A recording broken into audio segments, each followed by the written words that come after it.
c'est Coralie.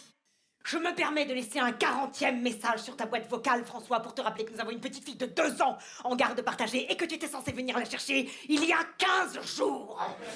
Je m'étonne, François, que ton séminaire de management à Courchevel s'éternise curieusement. Oserais-je imaginer que la présence de Agneta, ta nouvelle recrue suédoise, oui, Mathilde m'en a parlé, y soit pour quelque chose dans ton amnésie paternelle. Alors écoute-moi bien, François, figure-toi que moi aussi, j'ai une vie sentimentale et sexuelle plus intense et épanouie que jamais, et qu'accessoirement, Lola voudrait voir son papa. Alors, si tu voudrais voir ton papa, je te donne 2 heures pour plaquer ta blondasse de chez Abba chez Ikea et tu me ramènes ton petit cul managérial. Sinon, je téléphone à la juge pour enfants et je lui dis que tu préfères sniffer les boulettes suédoises de ta poule plutôt que de me dire faire du toboggan à ta fille. Tu veux dire quelque chose à papa, chaton? C'est pas hyper intelligible, mais je crois qu'elle a dit connard.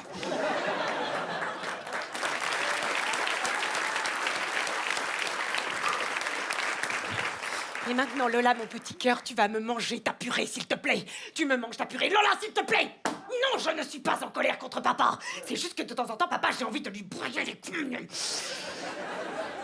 Non, je suis pas en colère contre papa, chérie. C'est juste que... Coralie, souviens-toi de ce que t'as dit la psy. Toujours maintenir une image hyper positive du couple parental et du parent absent. Toujours maintenir la papa et maman. Comme si cette espèce d'enculé allait s'emmerder pour des saloperies sur moi avec sa pute. C'est juste que papa, c'est un drôle de oiseau et de temps en temps, je suis... Allez, s'il te plaît, on mange la purée, là, on y va. Allez, hup, une cuillerée. Une cuillerée pour papa, si tu veux. Allez, hein, la voiture. Allez, oui, avale, elle est pressée, la voiture.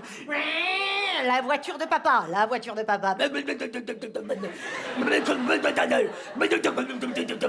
grosse voiture de papa, la grosse voiture de papa, la grosse voiture de papa. Mange toute seule. Papa, il en a une toute petite. La toute petite voiture de papa qui rentre dans le gros garage tout dégueulasse d'Agneta. Gros garage plein de traces de freinage, de traces d'huile, des milliards de bagnoles d'occasion qui sont rentrées et sorties du garage d'Agneta. Ah non, tu te dépêches, tu me manges ta purée. Parce que j'attends un coup de téléphone très important d'un monsieur qui voudrait louer mon garage pour y garer régulièrement sa Jaguar et que je... Hein? Oui, j'ai un garage, oui, je n'en parle pas beaucoup parce que ça fait très longtemps qu'il n'a pas été occupé, donc voilà. Ah non, le garage de maman, ça n'a rien à voir avec le garage d'Agneta. Le garage d'Agneta, c'est une espèce de garage public. Insalubre, inondable, fissuré de partout. Avec une petite porte de derrière qui a un paillasson très épais pour s'essuyer avant d'entrer. Alors que le garage de maman, il sent les fleurs de printemps, il est tapissé de moquettes et crois-moi, la petite porte de derrière, elle est verrouillée, protégée par Securitas, juste faite pour sortir la poubelle.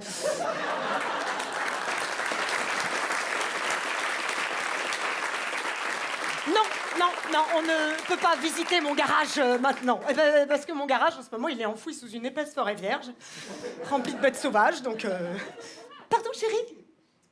Comment ça, pourquoi papa est parti? Alors attends, pourquoi papa est parti? Papa, il est pas vraiment parti. Papa, il est parti. Hein? Papa est parti. Qui c'est qui t'a dit que papa était parti, chérie? C'est papa. Papa, il t'a dit qu'il était parti comme ça, tout seul comme un grand. Un jour, il a dit « Oh là, je n'en peux plus de cette baraque dans laquelle maman s'occupe de tout. C'est insupportable. » Oh, le connard. Oh, le gros connard, le sale gros connard d'enculé de mes couilles. Mais il n'est pas parti. Papa, il est... parti, je l'ai foutu dehors, papa. Je lui ai pris ses chemises que j'étais coupées à la machine à jambon et que j'ai balancées avec la machine à jambon sur son 4x4 de banque, papa. Pourquoi j'ai fait ça? J'ai fait ça parce que je n'en pouvais plus de toutes ces histoires de... J'ai fait ça parce que papa ne terminait jamais sa purée.